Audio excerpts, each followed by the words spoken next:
सारे ज़रूरी सामान और खाने पीने की कुछ चीज़ें लेकर रमेश दूसरे शहर की ओर कार के स्टीयरिंग में हाथों को जमाए कुछ रोमांचित कर देने वाले गानों को सुनते हुए निकल पड़ा उस नए जगह जहां अभी अभी उसका तबादला हुआ था। रास्ते में गाड़ियों की तादाद और भीड़ भी काफ़ी थी। शाम ढलकर रात होने जा रहे थे। रातों में अकेले तो सफ़र काटने वाला नहीं, इसलिए गुनगुनाते और अपने दोस्तों से कॉल में कॉन्फ्रेंस से बातें करते हुए और आने की सूचना देते हुए हाईवे से होकर निकल रहा था।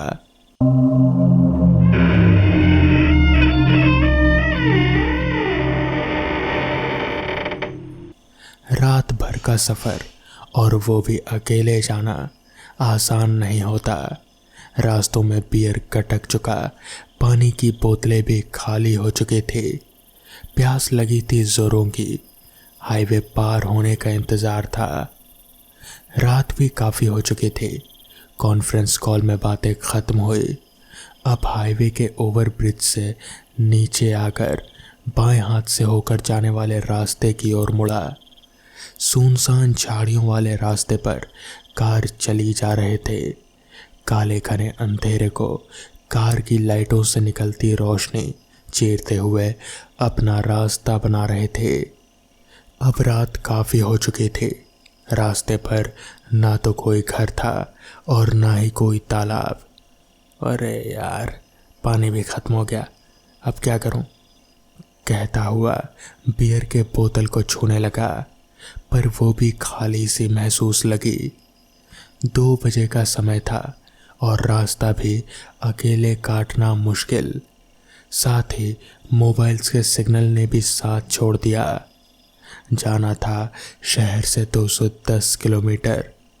आधे रास्ते से ज़्यादा रास्ता तो निकल चुका था, पर भूखे प्यासे शरीर कब तक साथ दे। ये सब सोचता हुआ आगे बढ़ ही रहा था कि तभी बहुत देर के बाद एक ढाबा दिखाई दिया। चलो, कुछ तो मिला, कहते हुए कार वहां जाकर रोका और निकलकर ढाबे के पास रखे चौपाई पर जाकर बैठ गया। काफ़ी लंबा रास्ता अभी भी बचा है, करीब 50 किलोमीटर, पर थोड़ा आराम तो मिला।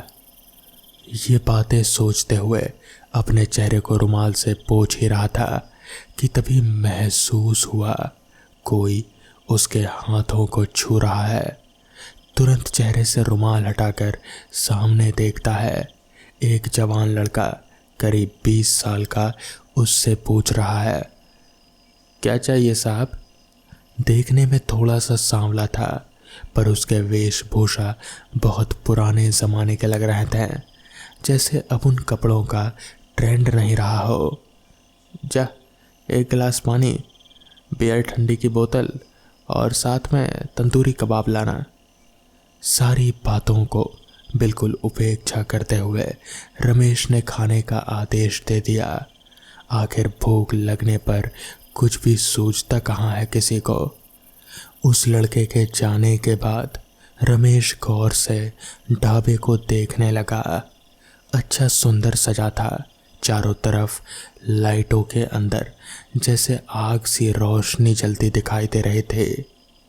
चारों तरफ नज़र घुमाने पर बिजली के सारे उपकरणों में भी ऐसा ही जैसे एक आग की चिंगारी सी महसूस हुई। सामने बैठा शख्स चेहरे पर टॉवल डालकर बैठा था।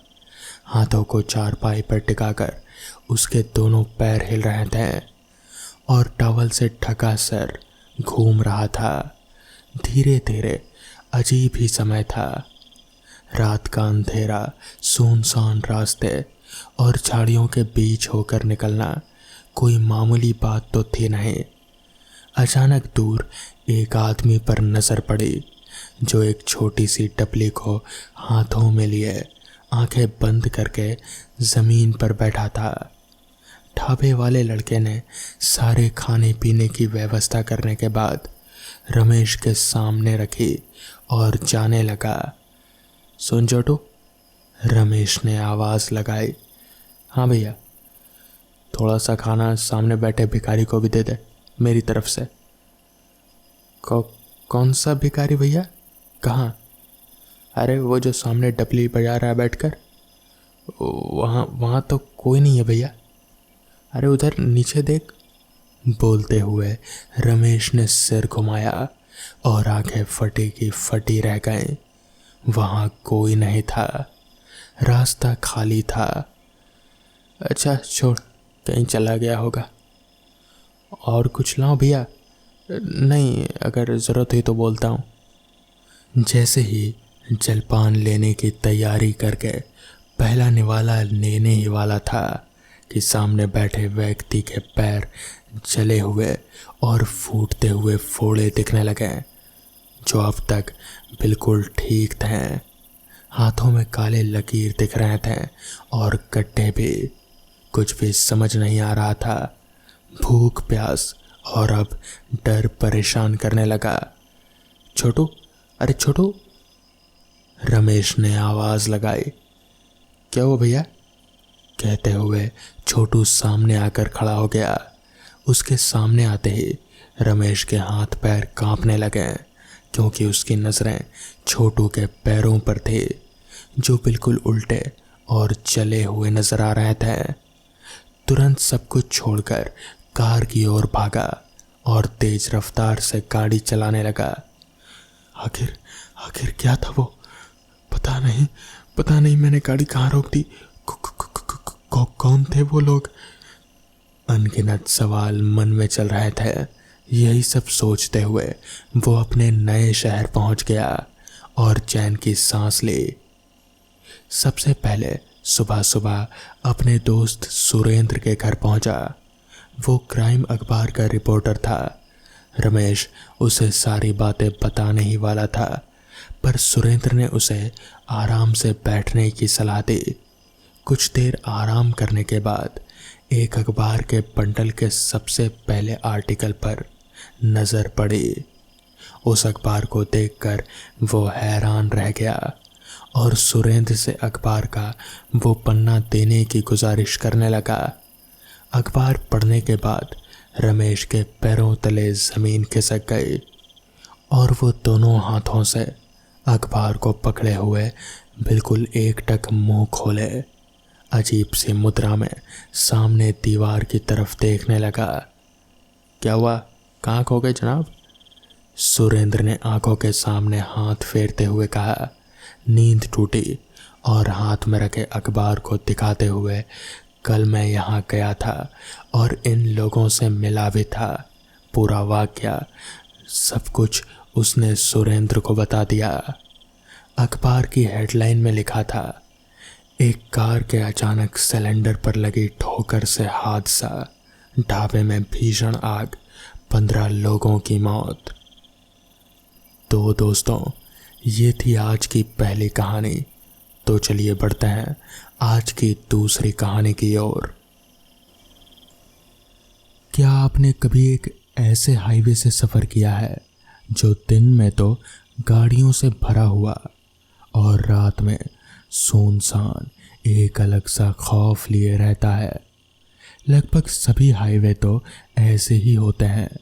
आए दिन हाईवे पर हादसे होते रहते हैं और कई सारे लोग ऑन द स्पॉट मर जाते हैं। और इस तरह हर रोज़ शुरू होती है एक डर की कहानी। हमारे देश में कई सारे हाईवे प्रेत बाधित हैं, पर यह सच है जो मैं आज लेकर आया हूँ, एक ऐसे हाईवे की कहानी। एक बार 7 दोस्त जो हैं रोहन, राजू, कमलेश, रोनी, श्याम, हितेश, तीनों एक ही कॉलेज में पढ़ते हैं और सभी दोस्त बहुत ही अच्छे घरानों के थे। वो सभी एक बार घूमने का प्लान बनाते हैं। रोहन, जो एक नामी बिजनेसमैन का बेटा है, वो अपने नए 5 स्टार होटल के बारे में बताता है, जो एक नेशनल हाईवे के किनारे बना है। पर वहाँ पहुँचने में 10 घंटे लगते थे, क्योंकि वो नई ब्रांच दूसरे शहर में थी।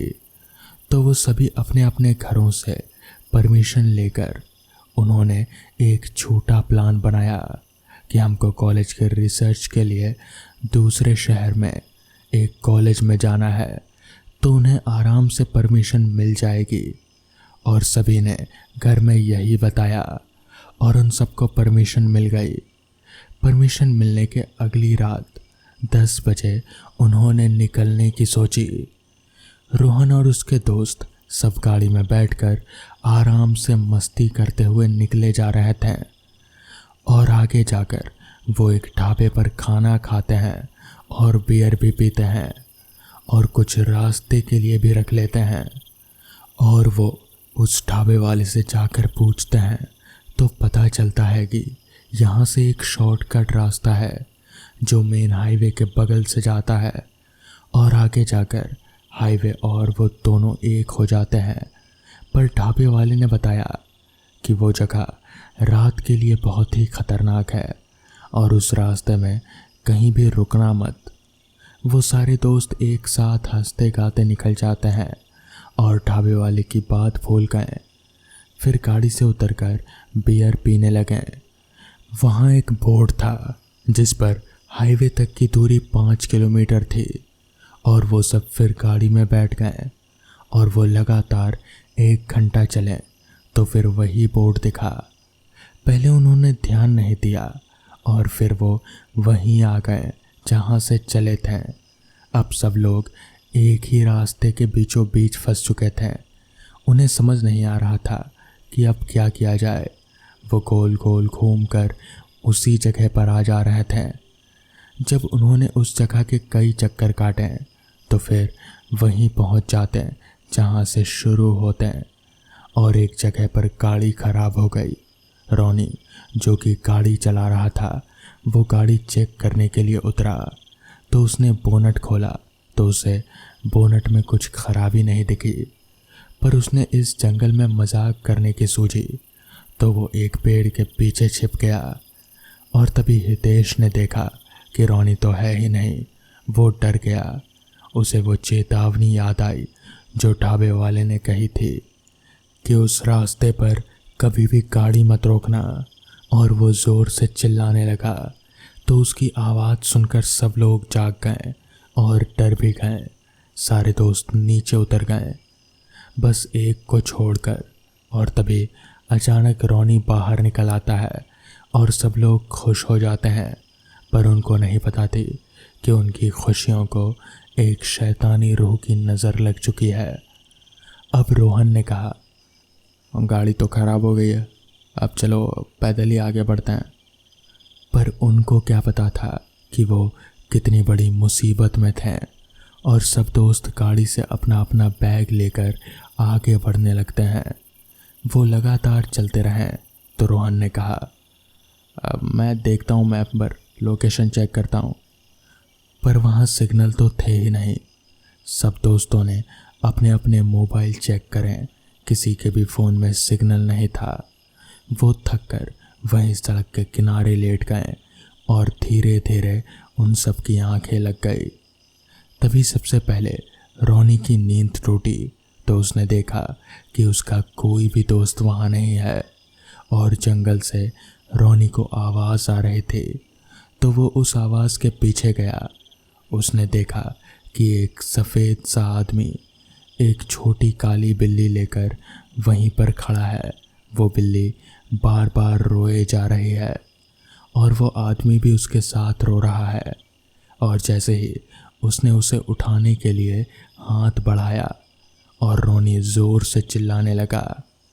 और उनके दोस्त रोहन और उसके बाकी दोस्तों ने उसे बहुत ढूंढा पर वो कहीं नहीं मिला। रूहानी ताकत ने उसे कहीं गायब सा कर दिया था। अब उनका एक दोस्त उनसे जुदा हो चुका था। सब इस बात से डर गए और गाड़ी की तरफ भागने लगे। पर वो भाग नहीं पाए और ना ही उस हाईवे से कहीं आगे जा पाए। फिर सब एक साथ बैठ कर रहे थे। तभी एक काला साया आसमान में उड़ता हुआ दिखा और वो सबके ऊपर से बिल्कुल जंगल की तरफ गया। रोहन और उसके दोस्त कुछ भी नहीं कर पाए। तभी एक दोस्त ने अपने बैग से ओइजा बोर्ड की सहायता से आत्माओं से संपर्क करने की बात कही। ताकि वो ये जान सकें कि आखिर इस आत्मा को चाहिए क्या। अब रोहन और उसके दोस्त ओइजा बोर्ड की सहायता से उस आत्मा को बुलाने की कोशिश करते हैं। सबसे पहले वो एक गोल घेरा बना देते हैं और फिर ओइजा बोर्ड को लेकर उस गोल घेरे के बीच में बैठते हैं और आत्मा को बुलाते हैं। उन चारों के अलावा 2 दोस्त जो इस शैतानी खेल से डर रहे थे, वो लोग इससे बाहर ही थे और वहीं पास ही में बैठे थे। तभी अचानक से हितेश को कुछ सुनाई दिया और उसकी नींद टूटी और उसने देखा कि कोई भी उस जगह पर नहीं है, वो सिर्फ अकेला ही है। और तभी एक ज़ोरदार चीख रोहन को सुनाई दी और वो सब उस घेरे से बाहर आ गए और उस आवाज़ की ओर जाने लगे। तो उनको पीछे से आवाज़ आई, कहाँ तक बचकर जाओगे, ये मेरी दुनिया है, कोई भी नहीं बचेगा। और एक भयानक चीख के साथ हितेश को भी वो आत्मा अपने साथ ले गई। अब बस 5 दोस्त ही जिंदा थे। वो बहुत रोए और बहुत दुखी भी हुए। एक शैतान उनके साथ जैसे खेल खेल रहा था और उन्हें एक एक करके मौत के आगोश में ले रहा था। पर जब जान पर बन ही गई है तो क्यों ना सब अपना ही सोचें। रोहन को याद आया कि गाड़ी में चलकर देख लेते हैं, शायद हम लोग बच जाएं। इस उम्मीद में वो सभी गाड़ी की तरफ गए। काफ़ी चलने के बाद उन्हें अपनी गाड़ी दिखी और वो लोग बहुत खुश हो गए। वो लोग जल्दी जल्दी गाड़ी में चढ़कर बैठ गए और थोड़ी कोशिश के बाद अचानक गाड़ी भी चल पड़ी और आगे जाकर उनकी गाड़ी हाईवे पर आगे बढ़ने लगी। मगर इस बार कहीं ना कहीं उन्हें ऐसा एहसास हो रहा था कि अब गाड़ी पर उनका कोई कंट्रोल नहीं है, वो गाड़ी अपने आप ही चल रही है। हालांकि रोहन स्टीयरिंग घुमाकर गाड़ी को कंट्रोल करने की पूरी कोशिश कर रहा था, मगर वो गाड़ी उसके कंट्रोल में थी ही नहीं। वो बस जैसे अपने आप ही चले जा रहे थे। 5 दोस्त डर के मारे सहमे हुए थे और बस चुपचाप गाड़ी में बैठे हुए रहे, क्योंकि गाड़ी बहुत तेज थी और वो लोग किसी भी कीमत पर गाड़ी से बाहर नहीं निकल सकते थे। गाड़ी यूं ही अपने आप ही चले जा रहे थे। कुछ देर चलने के बाद उन्हें सामने की तरफ एक झोपड़ी नज़र आने लगी। उन्हें समझ नहीं आ रहा था कि आखिर इस भूतिया हाईवे पर ये झोपड़ी कैसे है और इसमें कौन ही रहता होगा। तभी गाड़ी चलते चलते अचानक एकदम से उस झोपड़ी के सामने जाकर रुकी और गाड़ी के सारे दरवाजे अपने आप ही खुल गए। रोहन ने बहुत कोशिश की कि वो गाड़ी के दरवाजे बंद करे और वापस से गाड़ी को आगे बढ़ाए, मगर ऐसा हो नहीं पा रहा था। मतलब कि जो भी वो शैतानी आत्मा थी, वो चाहती थी कि वो लोग इस जगह पर गाड़ी से नीचे उतरें। तो उन लोगों ने बेबस होकर ऐसा ही किया। वो लोग गाड़ी से नीचे उतरे और धीरे धीरे उस झोपड़ी की तरफ आगे बढ़ने लगे, इस उम्मीद में कि शायद उनको कोई मदद मिल जाए। वो लोग उस झोपड़ी के पास पहुँचे और रोहन ने जैसे ही दरवाज़ा पीटने के लिए हाथ आगे बढ़ाया कि दरवाज़ा एकदम से खुला। झोपड़ी के अंदर बहुत ज़्यादा अंधेरा था, कुछ भी नज़र नहीं आ रहा था। रोहन ने अपने मोबाइल को निकाला और फ्लैशलाइट जलाकर सामने देखा तो उनके होश उड़ गए। उनको रगों में दौड़ता खून जैसे पानी सा हो गया और ठहर सा गया। उन्हें अपनी आंखों पर यकीन नहीं हो रहा था, क्योंकि उस झोपड़ी के अंदर रोनी और हितेश की लाश पड़ी हुई थी। लाश बहुत ही बुरी हालत में थी। शरीर का हर अंग बिल्कुल अलग था, कहीं सिर तो कहीं पैर। उन सबको समझ नहीं आ रहा था कि आखिर ये सब हुआ कैसे और आखिर ये कर कौन रहा है। वो लोग डर के मारे थर थर कांपने लगे। उनको एक कदम चलने की भी हिम्मत नहीं थी। वो लोग वहीं पर बैठ गए। वो लोग वहाँ बैठे अपना सिर पकड़कर रोए जा रहे थे। उन्हें समझ नहीं आ रहा था कि आखिर ये सब हुआ कैसे। उनके दो दोस्त उनके सामने बहुत ही बुरी हालत में पड़े हुए थे। तभी अचानक से उन सभी के सिर के ऊपर वही बड़ा सा काला साया मंडराने लगा और उन सभी की आंखों के सामने बिल्कुल अंधेरा सा छा गया। अगली सुबह न्यूज़ थी, शराब के नशे में 7 लोगों की गई जान। ढाबे वाले ने न्यूज़ पढ़ी तो उन 7 दोस्तों की याद आई। ढाबे वाले ने समाचार सुन अपने मन ही मन में कहा, मैंने तो पहले ही कहा था कि रात के समय उस हाईवे पर मत जाना, मगर मेरी सुनी ही नहीं इन्होंने। मैंने कहा था कि वो श्रापित हाईवे है। तो दोस्तों, ये थी आज की कहानियाँ। अगर आपको ये कहानियाँ पसंद आई हो तो वीडियो को लाइक और चैनल को सब्सक्राइब करना ना भूलें। तो मैं आपका दोस्त आर्यन जल्द ही मिलूँगा आपसे ऐसी ही नई कहानी के साथ। तब तक के लिए अपना ख्याल रखें।